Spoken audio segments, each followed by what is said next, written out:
to come and see.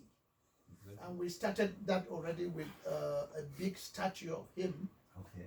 which is already there. We intend to bring in many of the things he used, That's true. many photographs, Wow. and many things. And we are also planning Yes, for. that the museum will be for education purposes, Okay. because in my reign, Yes, for. the legacy is education. Wow. We have I was impressed to see that you're one of the, in fact, I think the only his Imperial Majesty who has a logo, education, unity. Oh, you've seen the logo of this kingdom? Yes. Okay. Education, unity, and dignity and unity. Wow, yes. That's quite beginning with education. That's you have made it a priority in your reign. Yes. Wow. Yeah. And you're an example for anybody in your kingdom to follow, because you have set the example. Well, not just me. Yes, for. I think the late ruler saw the importance of education. Okay. And so he sent me to good schools. Okay. And have done well. My Ngwin Kongo. Yes. I also discovered your Ngwin Kongo is exceptional. Ngwin Kongo is an exceptional educator. She studied education in universities in Cameroon, okay, Israel, Canada, and the United States. Yes, that's what I discovered. Yeah, so she has a variety of degrees. And dear viewers, she's called Dr. Patricia. No, Patience. Patience, sorry. Yes. I was confused Patience with Patricia. Yeah. I'll be forgive me. So Dr. Patience Ewilisane Fuankem. Yeah. Where is she? Is she around? She has had experience all over the world. She has been to Cameroon where she was born, Canada, Israel, USA. Yes. She has a bachelor in education, a bachelor in child psychology, a master's in teacher education, yes, a master's in special education, cross-categorical, and a PhD in curriculum and instruction leadership. Yes. So this is a very a distinguished kingdom. Well, of Atoabechied. She is a showcase for us. And I'm very proud. She is a wonderful example for all the women, exactly, and the daughters and the sons and everybody in the kingdom to follow. Wow. She is a wonderful leader in education. I'm so impressed for. Yes. This is a distinguished kingdom. And we have the young people who are getting up to. Yeah, your princes. Yeah. Dr. Kokobe. Oh. Your son is distinguished, one of the most brilliant medical doctors we have in the United States. I think from Cameroon. It's a big blessing. I've read a lot about him, all his researches. Yes. And I'm so proud he's your son. We are following your example. We are very thankful to God. Yeah. So, and she's not the only one. There's other ones are nurse practitioners and own their own practices. Okay. The others, they are princesses who are registered nurses. Wow. And studying for higher qualifications. Wow.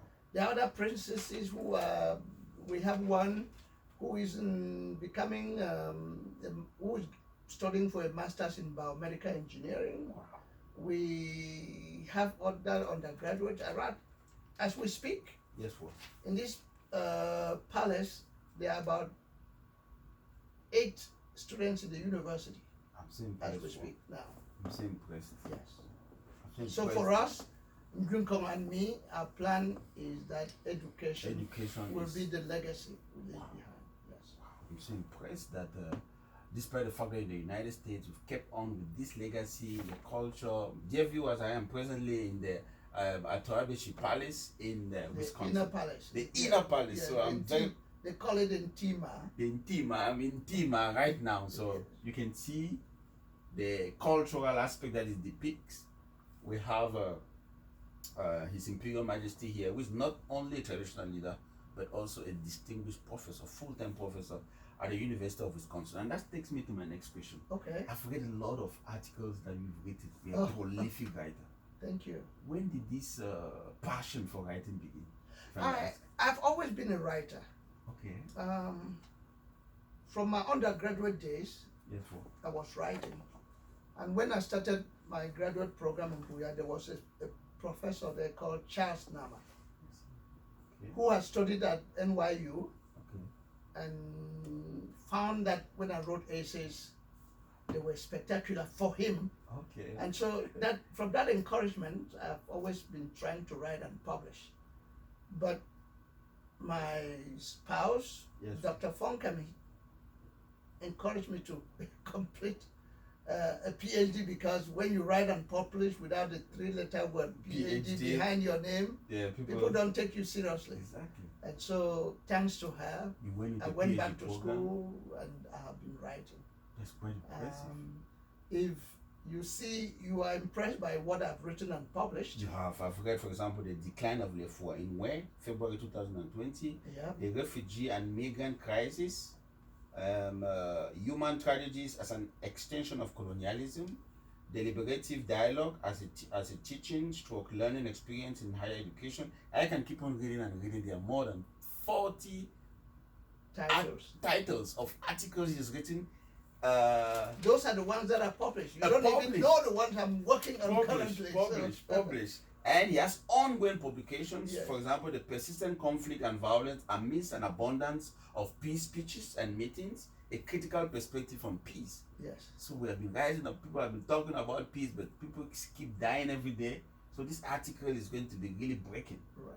I really look forward to reading it. And then you have the conflict, intractability, and the need to decolonize international mediation in the post-colonial world. Yes. Wow. It's quite impressive. Yeah, well, when you talk of international mediation, yes, well, what takes place is still very colonially framed. okay. Somebody still has to come from somewhere Can you imagine that? and tell you that what you are doing to your brother is wrong. That's why I'm saying that we need to decolonize international mediation in such that it works in the interest of the people in conflict. Exactly.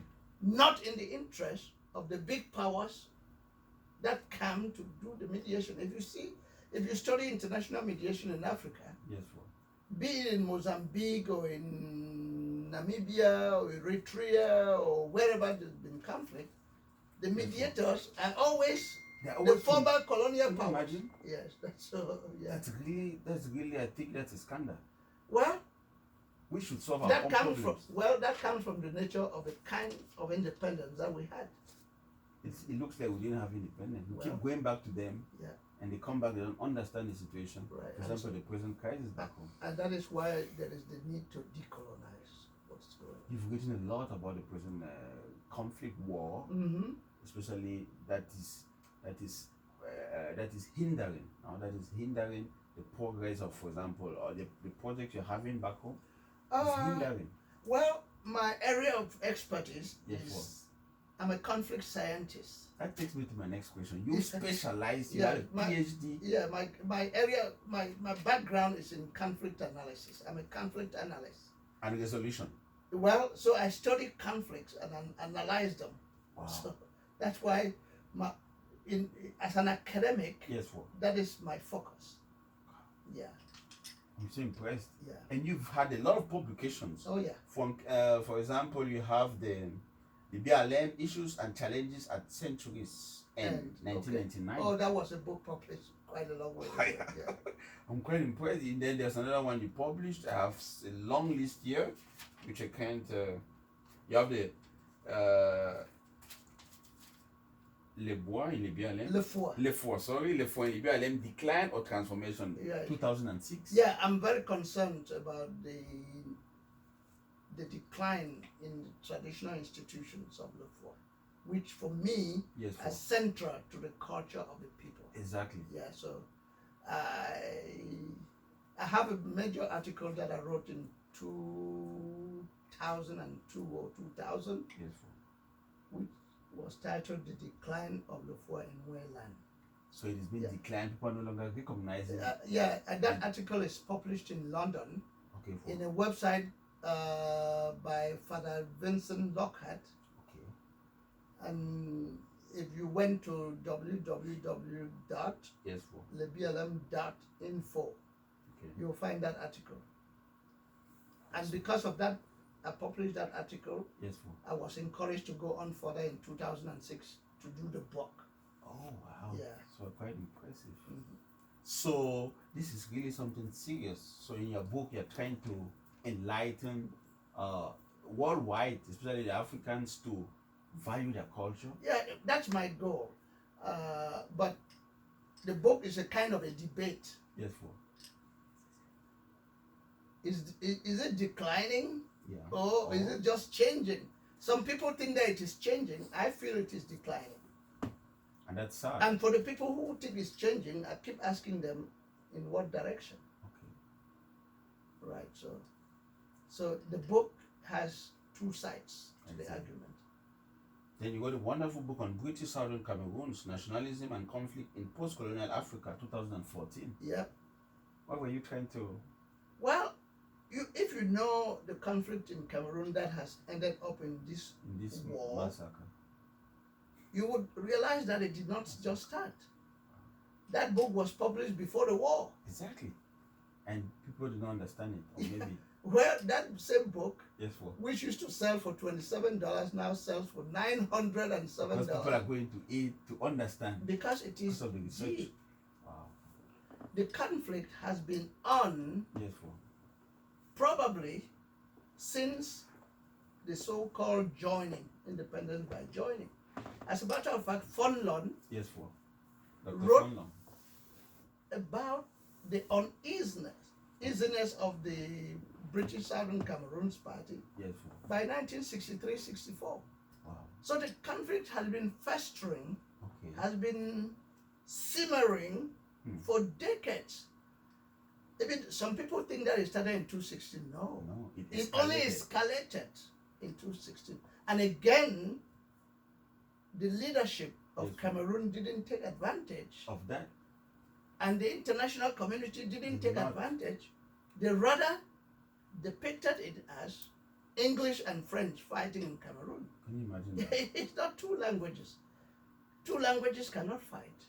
Two languages are parts of two cultures. Totally distinct. Language is a part of culture. We in language studies we say those who speak two languages are equal to two people. That's true. Because no language is a translation of another language. No. They're totally distinct. They are distinct. The world view is different. And that's why if you want to know, yes, what? Try something like I'm hungry. I hear you speak Spanish, right? Yes, what? So how would you say in Spanish, I'm hungry? In Spanish, you say tengo hambre. What does means I have hunger. say in English? Yes, what? You don't have hunger. No, in English, it is a state in you. Wow. Where do you come from again? Well, I was born in Cameroon. So how do you say it in your mother tongue? How do you say I'm hungry? Well, I'm hungry. I would say infedibum. No. Infedibum says I want to eat. It doesn't mean you are hungry. You can eat even when you are not hungry. Okay. So how do you say I'm hungry? Now I'm just trying to tell you how people who speak different languages live in different worlds and see the world differently. So in Bangla, in where you say Njiseko, okay. I don't even know how to interpret that. Okay, Njiseko, okay. Njiseko, okay, let's try take something again. Yes, what? The sun sets now at 6 p.m. How would you say that in Spanish? In Spanish, el sol, the sun sets at 6 p.m. To set, you can say el sol se ve a las 6 de la tarde. Okay, what would you be saying word for word? Word for word would be the sun will show up at 6 p.m. Okay. Try. I hear you speak French too. Yes. Say it in French. So the sunset at 6 p.m. will be le soleil. Well, there are many ways of saying that. No. There's one way. I can say le soleil se lève, but no. The sun sets. The soleil se lève says the sun rises. So the sun sets with le soleil. Le soleil se couche. Se couche. Okay, just like it sleeps. It goes to bed. Le soleil se couche à 18h. Okay. So you begin to see the English is seeing the sun setting. Okay. The French is seeing the sun going to sleep or to bed. Wow. I don't know what the Spanish is saying. The Spanish will say el sol. But in Spanish, you can't say this, the sun is going to sleep. There you go. So you begin to see that people who speak different languages live in different worlds completely. That's true. And how do I say this? In where? Yes, what do we say? Nyobang. Wow. The sun. So bang is like color. Yes. The color. Is reddening. Exactly. Nyosimbanga or nyobang. The sun has turned red. Great. You see it setting. That's what we say. Wow. So you can now understand that those who started Yes. Wow. by pushing a linguistic vision as factor. vision of the war Yes. Wow. did not do a good thing to the different parties, Okay. because they were minimizing The culture a behind protracted nature of a conflict that had been simmering it. Yes. Wow. since independence by joining. Because the concept itself, independence by joining, makes no sense. You cannot accede to independence by joining another person. It doesn't Independent make means sense. you become autonomous. Yes. So you cannot becoming autonomous by joining another person. No. And by the way, Yes. Wow. the concept itself was against the principles of the UN Okay. that turn around and prescribe that notion. Oh my God. Because the UN in its chapter 76B Yes. Wow. is about people's independence. The UN Trusteeship Agreement of 1946 is about nurturing the trusteeships to independence. Oh. Resolution 1514 of 1960 Yes. Wow. of the United Nations General Assembly says, grant independence to all colonial countries and peoples. Okay. So for the UN to have these resolutions and turn around Yes. and Wow. grant independence to British Southern Cameroon by joining Was a problem. was a problem itself. To some extent, the United Nations and Britain Contributed. caused the war. Caused They did not just contribute, They they caused caused it. Even though the UN was formed Yes. Wow. to preserve world peace. Exactly. That's the aim. That was why the UN came to being. So they Ironically, Yes. they were causing the problem in the Cameroons. which is causing. And the Secretary of the United Nations at the time, Yes. Wow. Dag Hammarskjöld, Okay. said this meeting, this independence by joining is like pushing a ball under water. It will pop up someday. So this is really the truth about it. I live in Wisconsin. The representative Yes. Wow. of Wisconsin in the UN, was a guy who said this is problematic. Clement Zablocki said this was problematic. Wow. And it has become Problematic. I think the Indian Yes. Wow. delegate Manon said the same thing. And in Britain, the trustee Yes. Wow. of British Cameroons, because the UN was a trustor. Okay. In Britain, G.M. Thompson, representing Dundee East constituency, Yes. Wow. said you can't do that. This is a problem. Wow. So the problem that many people ask today is, how come, with all these warnings, They still the insisted. Britain and the UN insisted on independence by joining? And there has been even a student, somebody, Rodcott Gobata, Yes. a writer, a philosopher, Wow. who said Britain and France had been next door neighbors for millennia in Europe. Okay. They never attempted joining. Never. So why should they? Why try do you with us? come to Africa And and do join a former a French French. group of people and a former British group of people? Aren't you setting them to fight? And this is what we are we are living today. No, what you're saying is totally true, because many people have pronounced this totally true. Because the visions are different of how they want to organize community. Okay. The vision, the culture, the way Yeah, of because thinking. even if we were going to stop or end the war, people will still not Understand. each other and be together. Okay. Or live in peace and harmony. There is something about patriotism. Yes, for. Patriotism comes from the heart. It's not imposed on anybody. Never. It's something passionate. Yes, and that's why people in conflict studies, Yes, for. those are the kind of conflict that people are ready to give their lives for. Yeah, because they're very. We call them identity conflicts. Wow. I'm saying They are the most protracted of conflicts that we study. I'm really impressed by your erudite. You're really an erudite in the matter, in the question, conflict resolution. Well, Wow. that is really my impressed. background.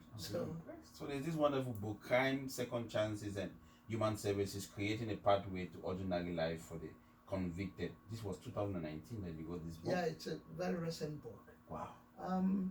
Living in the United States, Yes, sir. I discovered something which is pretty strange. When once an individual has a criminal record, Yes, sir.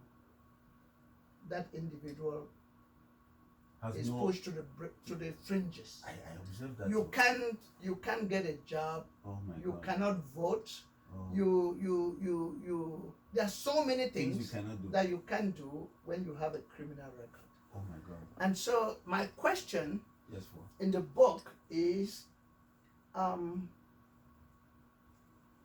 why don't we give human beings Another a second chance. or even a third chance? Exactly. If somebody committed a crime Yes, sir. and paid his due to the public by going to prison Jail. for 10 years, Yes, sir.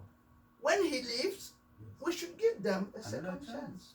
The Pope Francis, Yes, sir. has written and talked a lot about this. That's true. He says that all of us as human beings, we have our hands dirty. That's true. There is no one whose hands are not perfect. dirty. I have quoted the Pope in that book severally. No, the Pope really got on mercy, and that. He mercy. says that we should learn that all of us have had our hands dirty, or can have our hands dirty. Pope Francis, he himself Pope began and Francis. said, "I'm a sinner." Yeah. And so my question, I live in Wisconsin Yes, sir. and work here, and in the winter like this, many people's cars go into ditches. Okay. And in Wisconsin, Yes, people sir. help neighbors to pull out their cars from the ditches. Wow. But strange enough, Yes, sir. America, as a country, Yes, the sir. richest country in the face of the earth, Yeah. one of the biggest, the Yes, sir. strongest, they have not learned Yes, sir. to pull people out of the ditches. Exactly.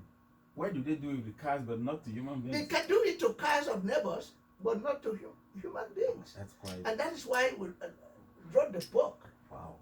about crime, second chances. Wow. And human services. human Creating services. a pathway to ordinary life for the Yes. convicted. How can we give the Wow. convicted or Another people who have been convicted ordinary life? I mean, this is a country where nobody gives you a free lunch. No. So, if somebody has a family, Yes, sir. go away from him, and then has fallen, That's true. and then you can't give him a chance to work, how does he even begin to feed his family? Oh my God. That is How- serious.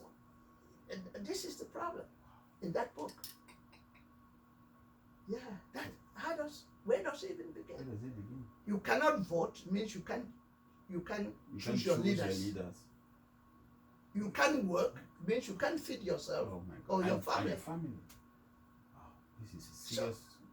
So How do you do it? how do you live? live? those are the questions in the book. I'm Yeah. very impressed. I'm currently working on 2 other books. Yes, for. refugees, forced migrants, and human tragedies.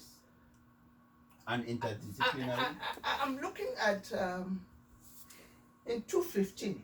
Yes, after the Syrian crisis began, okay, and massive numbers of people started flocking into Europe. That's true. And tens and thousands of people have died in the Mediterranean. Let's see. In fact, the Pope, when he was made Pope, that's the first place he visited. And the question is, again, you hear refugees, yes, forced migrants, yes, and human tragedies. Yes. Because people are leaving their homes not because they want it. No. They are being forced away by what? By wars. That's true. Like the present situation in Cameroon. In Cameroon or in Syria or in Libya and why the wars? Yes, because of the colonial nature of those countries. Because one of the papers I've written is engaging the colonial factor in African conflicts. Wow. The colonial factor is very important in most of the conflicts because colonialism drew arbitrary boundaries. Yes. Some countries are fighting about that. Colonialism brought some strange bedfellows together, like in the Cameroons. Yes. People are fighting about it. Exactly. In other places, colonialism was very repressive. The nature of independence happened that the new regimes in those countries are just an extension of the colonial experience to the people. Exactly. And so this is what we're talking. That's the focus of that article. Wow. Engaging the colonial factor in African conflicts. This is powerful. It's really powerful. I'm really impressive. I'm really grateful for your intellectual capacity and contribution to knowledge. Thank you. It's not easy to write an article, and you've written countless books and articles. Right. It's an example for the others to follow, and I'm really impressed. I thank God Almighty for the lady God placed by me. Okay. Because she's the one. Without the peace of mind, you can't put together ideas. No, you can't. To put together ideas into scholarly articles or books, you need some peace of mind. Wow. And my wife, when I'm writing, she knows I'm writing. She gives you and space. Generally, I would ask her, "Can you take a look at this?" And she does. And brings in a lot of feedback because she's more analytical than I am. Wow. So Dr. Patience Fuankem is exceptional. I'm so grateful. Yeah. Thank you. We know you're listening to us. Thank you for this wonderful opportunity, academic contribution, and traditional to which you are the pace you are setting for the future generation. She actually designed where we are sitting. Wow. Yes. Dear viewers, as you can see, this is the palace of Atoabechied in the United States. She designed what you're seeing. It looks so beautiful. He's wearing Imperial. It looks so beautiful. I really like the representations, the traditional artifacts. Wow. Yeah. Wow. She designed it. And you brought it all the way from Cameroon. Yeah. From the kingdom, yes. Interesting. Because traditionally, where the king is a kingdom. Exactly. Wherever he is. Yeah, wherever he himself. is. Yes. So grateful. So if people hear that I'm a king and they come here and they can't find it, then appropriate, then there's something wrong. Oh. I'm sure that was the thinking behind her mind. I see. Yeah. His Imperial Majesty, I'm so grateful for this powerful enlightenment which you are giving to the public. Many people don't know about the books you've written, the articles. It's going to instill, enkindle in the minds of especially young men who are so passionate about culture like myself to read those books and cite them and make them know. I want to go to a different. There is one on Fumban that has been read by almost 13,000 people across the world. May I know the topic? Is the